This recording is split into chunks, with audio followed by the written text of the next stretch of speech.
Hello and welcome to Generational Wellbeing with Dr. Lum. Thank you for joining me today, where I help bring awareness to the patterns that have led to disease and provide you with simple, practical tips on how you can start making changes from disease to wellness for you and your family for generations to come. Thank you again for joining me here today. Please like, share, and subscribe. So today I will be talking about the 5 habits or 5 things you may be doing out of habits that are affecting your health.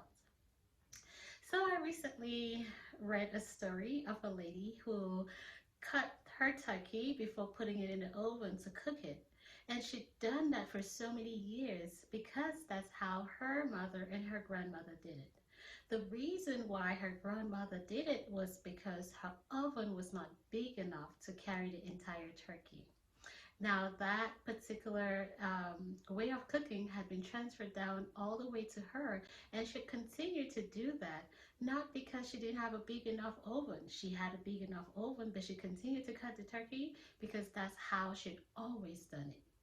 And that's how most of our actions that we make each day, we do it out of habit, just because that's how we do it without necessarily stopping back to think and how those actions are affecting our health. So today I'll talk about 5 of those things which you may be doing. The first thing is how we eat. A lot of us eat just the way our parents did. We cook the same things. We cook right just exactly the same way they cooked, and we're eating the same things they ate, and that may potentially be hurting us. The problem with eating the same way today is because the food content, the soil quality, and so many things have changed. Now, most of the foods are highly processed with so many additives and sugar, which it may have been similar to what they ate, but not the same, and may be affecting our health, and hence the high rate of high blood pressure, diabetes, and cancer over time, because we're not paying attention to how our bodies today are responding to the foods we're putting into us. So how can we fight that? We have to start paying attention to our body, because our body is constantly communicating to us or telling us what it needs or what is hurting it. Say, for example, you had a really amazing meal, but after you have that particular meal each time, you find that you have heartburn. Before you reach out for that pill to help with your symptom of maybe heartburn from the delicious spicy meal you ate, because that's how your parents and your grandparents ate, maybe you should start paying attention to what is it in this meal that is causing me or giving me these symptoms, and start modifying the way you cook to nourish your body. So you start by paying attention to what you're buying and bringing home right from the grocery store, where we're more mindful and paying attention to the foods we're buying and how we're cooking it and how we're eating it. That doesn't mean you have to just throw away everything you know or how you're cooking. It may just be one slight modification, or paying attention to maybe one thing in that meal, or one particular meal that may not be good for you. So I will put myself, for example, I love black beans, but every time I eat it, I have heartburn, I'm so gassy and stuff.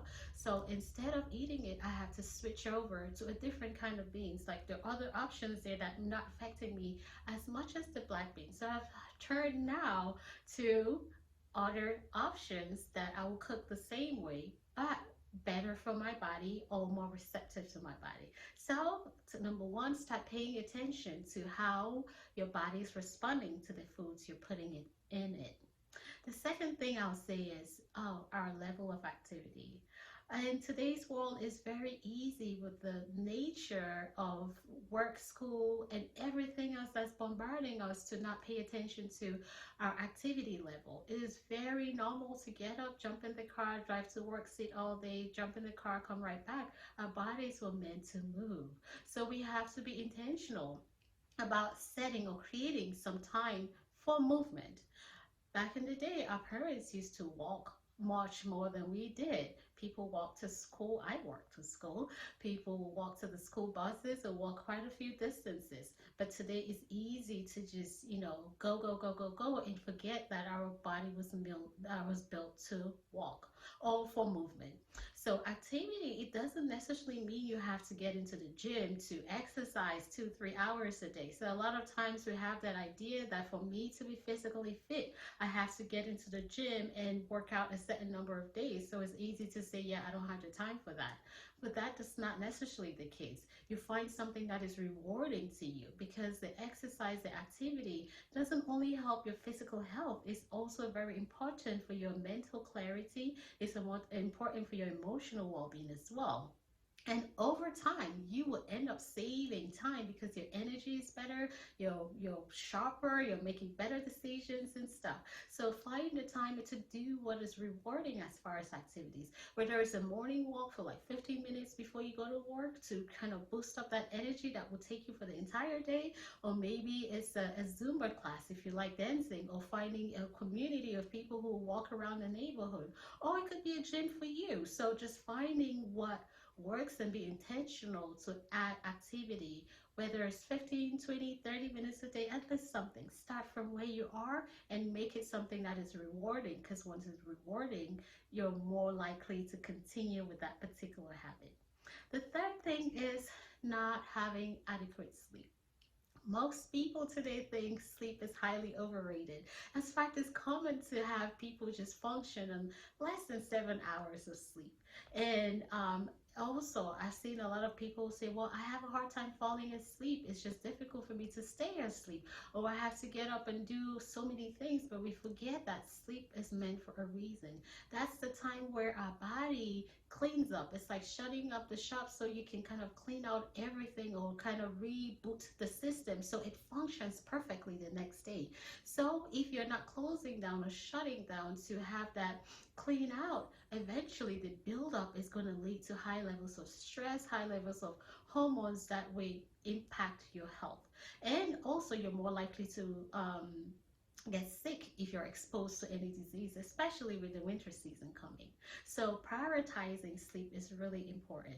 So what are the two things people will do in the evenings that will keep them from really sleeping or staying asleep at night? One thing, one habit, maybe just falling asleep in front of the TV. Some people may have this habit where you come back from work exhausted and tired, sitting down to decompress, maybe in front of a TV watching a program. The problem is that most of the time when you're super tired and exhausted while you're watching that TV, quite often you have that, you fall asleep for that short segment of time while you're watching the TV. But then that relieves that sleep pressure, where once you wake up and start getting ready now to go to sleep, it is one, either harder to fall asleep because you've had that accidental power nap right before bedtime, or it is harder for you to stay asleep because you end up waking up just because your body, that pressure has gone down, so that need is not as before. And this also applies to the children. There's so many kids who are parents who have heard will say, oh, my kid has a hard time falling asleep at nighttime, or they won't stay asleep. Usually, in most cases, those kids are ending up taking some nap at a later time, where once it's time for sleep at nighttime, that sleep pressure is not high enough where they can easily fall asleep to stay asleep. So do not fall asleep in front of the TV. Try to create a healthy bedtime routine where you're getting in the bed and then going to sleep when when you're tired enough to go to sleep. Another thing is alcohol. A lot of people will drink alcohol at nighttime right before bedtime, which, yes, it will lead you to be drowsy, and most people will look at it like, well, it helps me sleep. No, it really doesn't, because yes, it will help you to be drowsy and it will lead you to kind of be tired and go to sleep. But the thing is that with alcohol, most of the time you do not get enough restorative sleep, because you have that frequent awakening at nighttime, so you wake up even tired than before, or with some kind of headache or feeling fatigued because you're not getting restorative sleep. So do not drink alcohol before bedtime as much as you can, especially on a weeknight. Oh, just a little bit. Okay, the fourth thing is putting so much on your calendar. These days, especially as a parent, it's easy to fill up your calendar and with the needs of other people, especially with the needs of your kids. They always want something, or need everybody or someone needs something.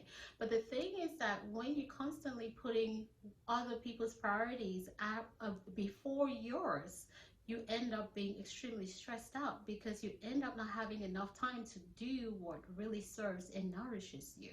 So sometimes it's really good to say no and set boundaries where you're creating or setting time during the week to do something that nourishes you. It may be saying no to something you from someone else, but then it is not selfish, but it's nourishing because you have to fill your cup up before you can pour out to someone else. So declutter your schedule and prioritize things that nourish you, because when you're nourished, you can be there for your family. And the final thing is create time to have fun. It's Fun is not a luxury, it's a necessity. Create time, do things that make you laugh. Or set either a weekly goal, quarterly goal, I don't know. Just set time to do something that makes you have fun or makes you laugh or that makes you come alive. Because sometimes we just go, go, go, go, go, go and forget that we need that. So find that inner child in you and have fun. Go play with your kids. Let parenting not become like a task which you have to, but let it be a time for an outlet where you can actually roll on the ground and just play with your kid and be that kid again and have fun. So if you like this, please share with someone you think may benefit from this.